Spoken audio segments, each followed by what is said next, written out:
All right, let's dive into this. You sent over some super interesting research all about probiotics and how they affect digestion and, well, I guess your overall health, right? Yeah, definitely. It's all connected. It seems like you're really trying to get a handle on this whole gut microbiome thing. It's pretty fascinating stuff. We've got some excerpts here from a podcast with Dr. Irina Medvedkova.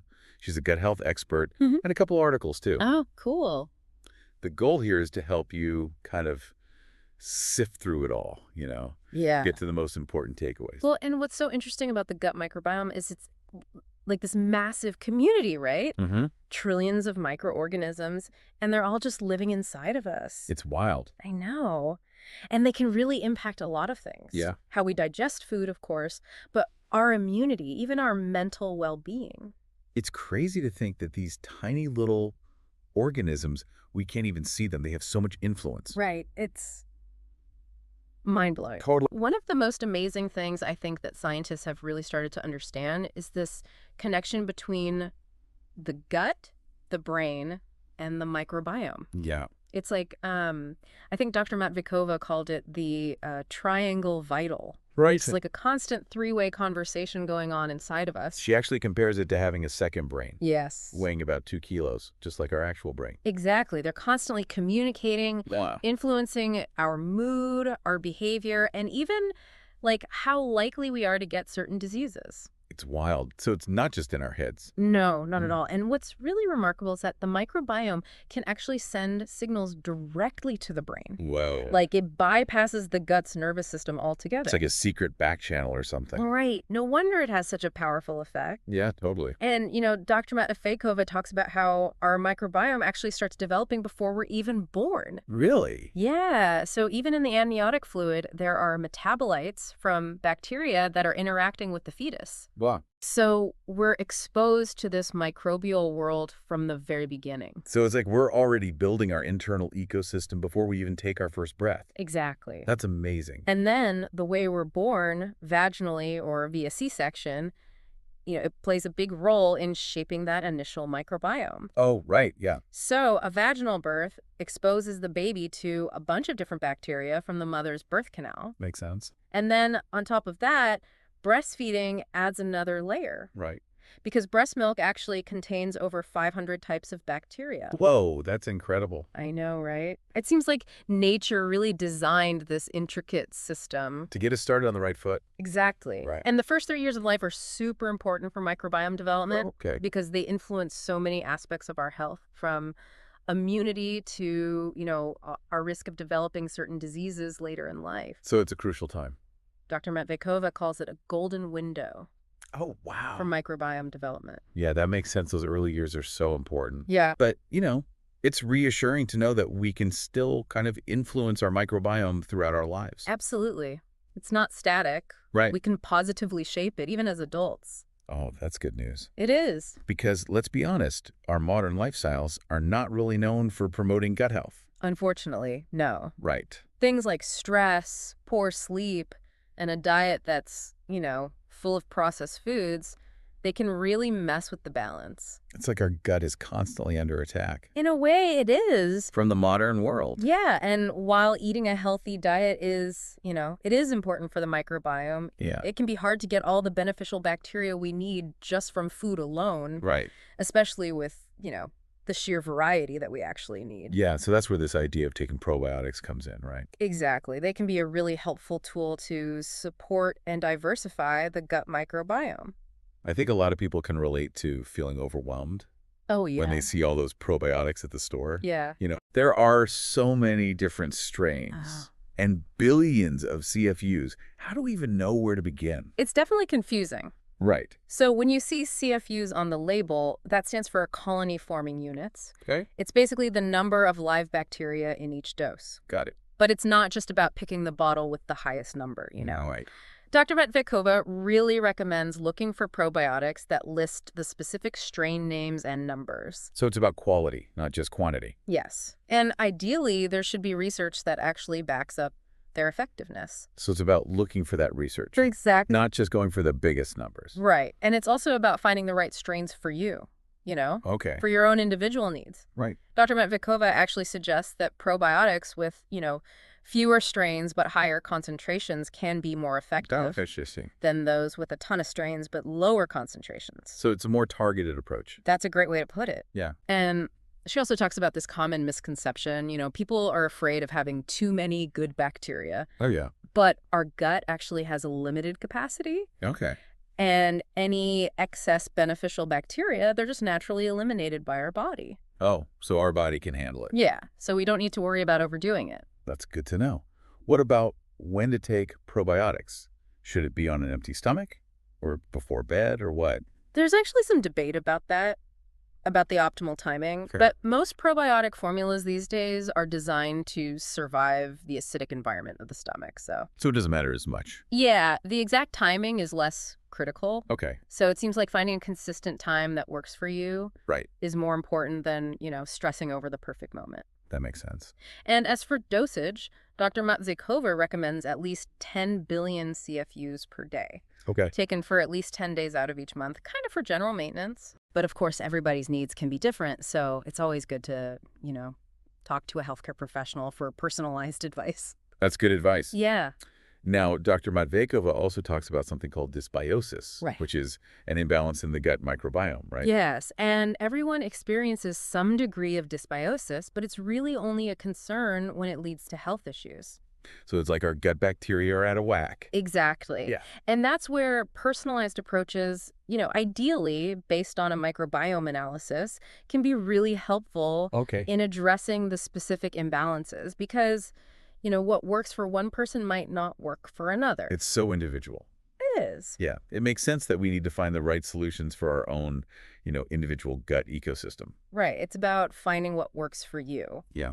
Dr. Matveyeva also mentions some general strategies for kind of addressing dysbiosis. Boy. She talks about eliminating the harmful bacteria, Okay. restoring the health of the gut lining, and then kind of reintroducing the beneficial bacteria. So it's a three-pronged approach Yeah. to get things back in balance. Yeah, and one specific type of dysbiosis that she talks about is called SIBO, SIBO. which stands for small intestinal bacterial overgrowth. Okay. So it's when there's an excessive growth of bacteria in the small intestine, which is, typically it's a pretty sterile environment. Right. And this can lead to a lot of digestive issues. Like what kinds of issues? Oh, bloating, gas, even diarrhea. Yeah. Dr. Matveyeva points out that prolonged use of proton pump inhibitors, Proton pump inhibitors. yeah, or PPIs, Okay. which reduce stomach acid, they can actually contribute to SIBO. I take PPIs for my acid reflux. Are you saying that could be causing bacterial overgrowth? Well, that's really a question for your doctor. Right. But it is true that PPIs, while they're helpful for reducing stomach acid,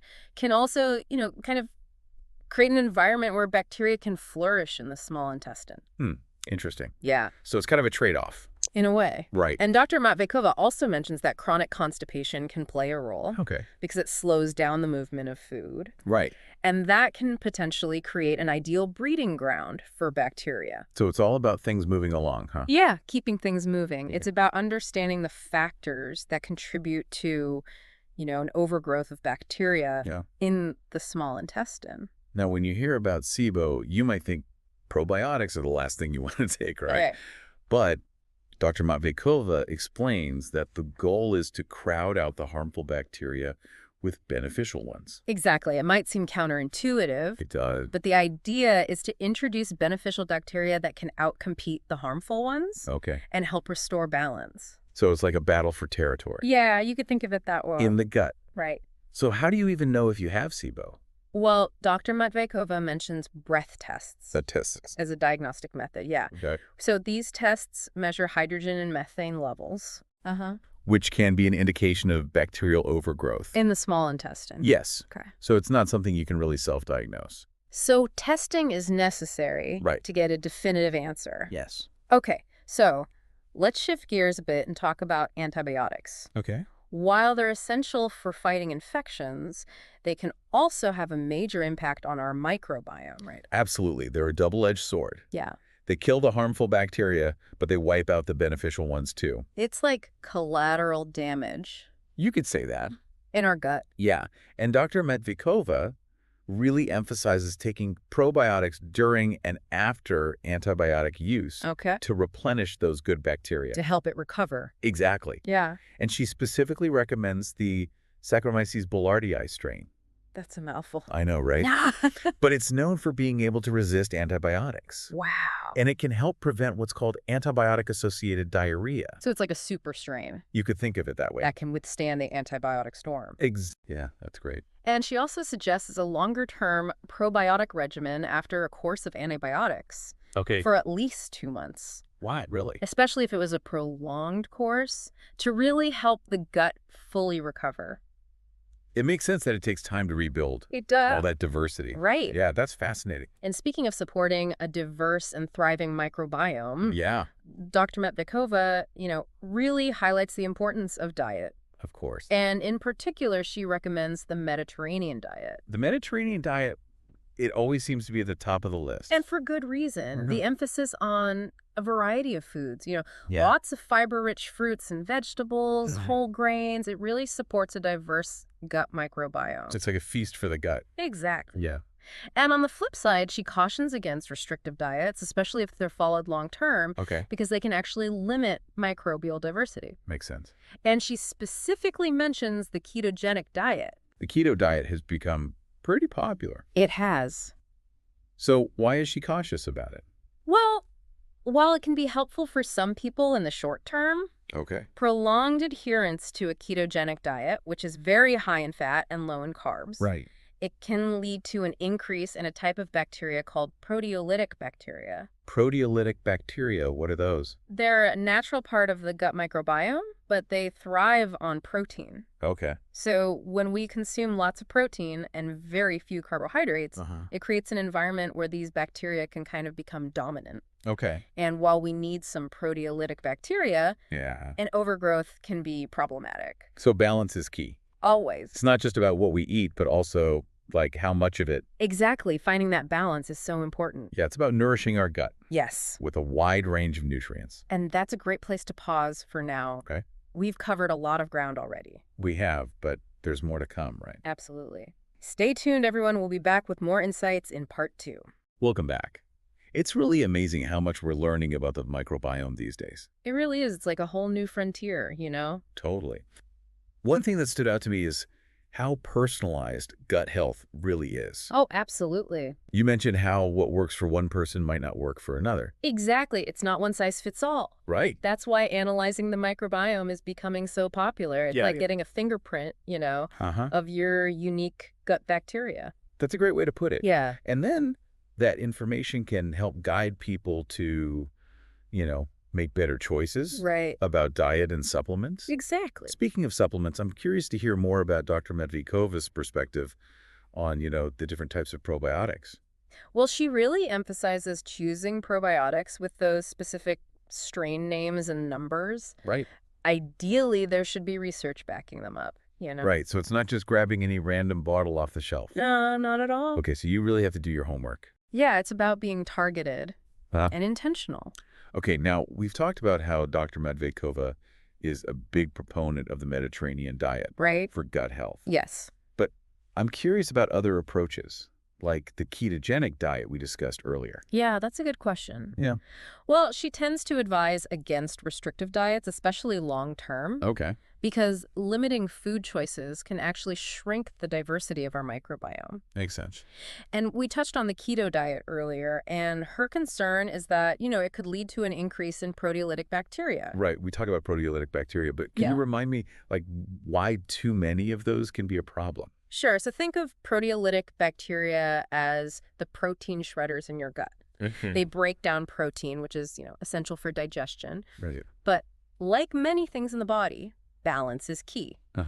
Too many proteolytic bacteria, which can happen when we eat a lot of protein and very few carbs for a long time, they can actually start to cause problems. Got it. So a balanced diet is important for keeping those protein shredders in check? Exactly. And it's not just about what we eat, but also how we eat. Oh, interesting. Dr. Matvikova is a big advocate for mindful eating. Mindful eating. What does that mean exactly? Well, it's about slowing down, chewing your food thoroughly, Okay. really savoring each bite, Right. It not only helps with digestion, but it also allows us to really connect with the experience of eating, Uh-huh. which can have positive effects on our gut and our overall well-being. That makes sense. It's like giving our digestive system a break Right. to really do its job properly. Exactly. It's about being present with our food Yeah. and honoring that process. I like that. We've talked a lot about the gut, but let's not forget about the impact of stress. Oh, yeah. Stress is a big one. It's like this forgotten piece of the puzzle, but it's finally getting the attention it deserves. Stress definitely plays a role in gut health. Oh, for sure. It seems like chronic stress can really throw things off balance. Absolutely. When we're stressed, our body goes into fight or flight mode, right? Right. And this can really disrupt that delicate ecosystem of our gut, impacting everything from digestion to the balance of our bacteria. So it's not just about eating well, it's about managing stress, too. Exactly. Finding ways to unwind, Right. de-stress. It's essential for gut health. Yeah. And overall well-being. Absolutely. Things like yoga, meditation, spending time in nature, even just taking a few deep breaths throughout the day can all make a big difference. It's about taking a holistic approach. Yes, exactly. Yeah. Okay. Now, bringing it back to SIBO, I was really intrigued by Dr. Metvakova's ideas about treatment. Yeah, me too. Especially using probiotics to address bacterial overgrowth. Right. It seems counterintuitive at first. Right. You'd think you want to avoid adding more bacteria. Yeah. But remember, it's about introducing beneficial bacteria that can outcompete the harmful ones. Right. And help restore balance. So it's like a battle for territory. It is. And the gut.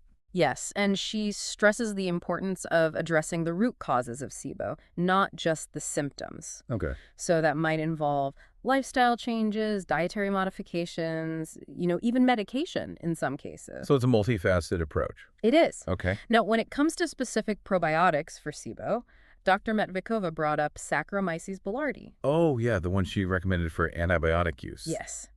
It's known to be particularly resilient. Right, like it can withstand almost anything. Right. Not only can it resist antibiotics, which makes it helpful during and after a course of antibiotics, but it's also been studied for its potential to help manage SIBO symptoms. Interesting. So it can kind of do double duty. Yeah, in a way. That's cool.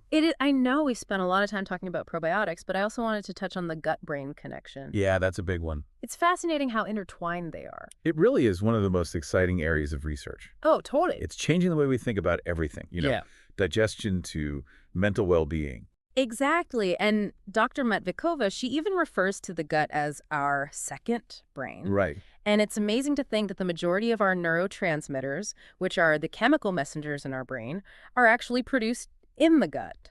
Whoa, really? Yeah. So our gut is more than just a digestive organ. Right. It's a hub of neurochemical activity. Wow. And this has huge implications for mental health.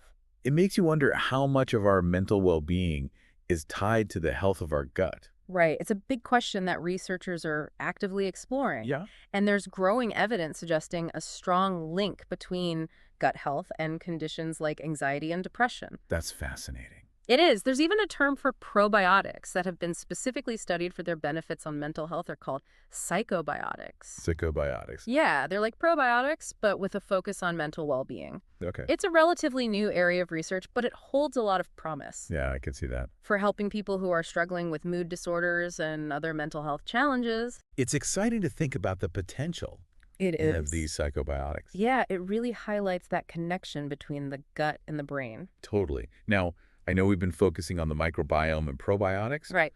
But what about prebiotics? Oh, prebiotics are like fertilizer for our probiotics. They're types of fiber that we as humans can't digest. Right. But our gut bacteria love them. They feed on them. Yes, they feed on them and flourish. Okay. So they nourish and support the growth of the good bacteria in our gut. So they're like the food for the probiotics. Exactly. And they're found naturally in lots of delicious foods. Oh, like what? Oh, like onions, garlic, bananas, asparagus. Okay, so incorporating those into our diet can help keep those bacteria happy. Absolutely. And there are also prebiotic supplements available Okay. if someone wants to, give their gut bacteria an extra boost. Right. I'm also curious about fermented foods. Oh, fermented foods. And their role in gut health. Fermented foods are a fantastic source of probiotics.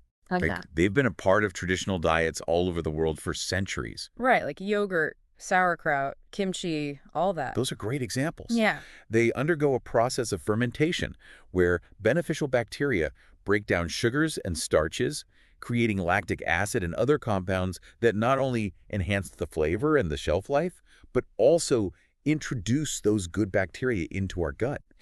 So adding those to our diet is another way to support gut health. Exactly. Plus, they're delicious. Yeah, and they add some variety to our meals. So sure. We've covered a lot of ground today. Yeah. But I think it's important to circle back to this idea that, like, our modern lifestyles they really impact our gut health. They do. It's like our gut bacteria are under constant assault. Right. From stress, lack of sleep, processed foods, all of that. Yes. So much of what we do in our modern world disrupts the balance of our microbiome. Yeah, it's a tough world out there. It is, and that's why it's so important to make those conscious choices that support our gut. Yeah, it's a lot to think about. It is. Managing stress, prioritizing sleep, choosing a balanced diet, prebiotics, probiotics. It's a lot. It all adds up, though. It does. It's about creating an environment where those beneficial bacteria can flourish. I like that, and when our gut bacteria are happy, we tend to be happier too. Exactly. Ready to explore some final thoughts? Let's do it. All right, let's wrap things up in part 3. We're back for the final part of our deep dive into probiotics and the gut microbiome. It's been a fascinating journey. It really has. What's amazing to me is we're still uncovering so much about this hidden world inside us. I know. It feels like we've only scratched the surface. That's the exciting part. There's always more to discover, but let's try to, pull together some of the key takeaways from our exploration. What stands out to you? For me, Yeah. it's the sheer power of that gut-brain microbiome connection, like how intertwined it all is. That triangle vital, right. Yeah, exactly, Dr. Matt Vikova's term. It's constantly at work, shaping our health and our mood, even our behavior. It's pretty mind-boggling. It really is. And to think this development begins so early, even before we're born. Crazy, right. But at least it's not set in stone.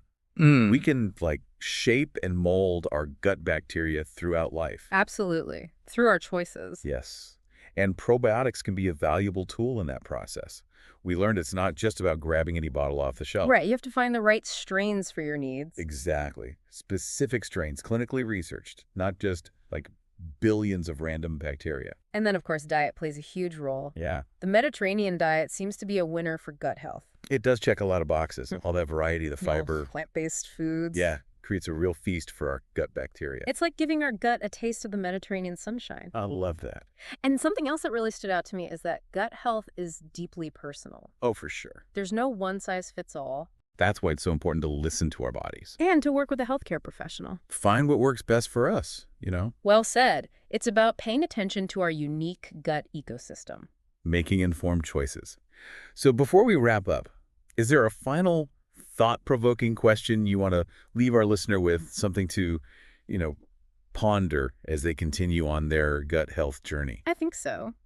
Now that you've delved into this fascinating world of the microbiome, what small changes could you make in your daily life to support its health and diversity? Ooh, good question. Maybe it's incorporating more fermented foods. Right. Or experimenting with a new, prebiotic-rich recipe.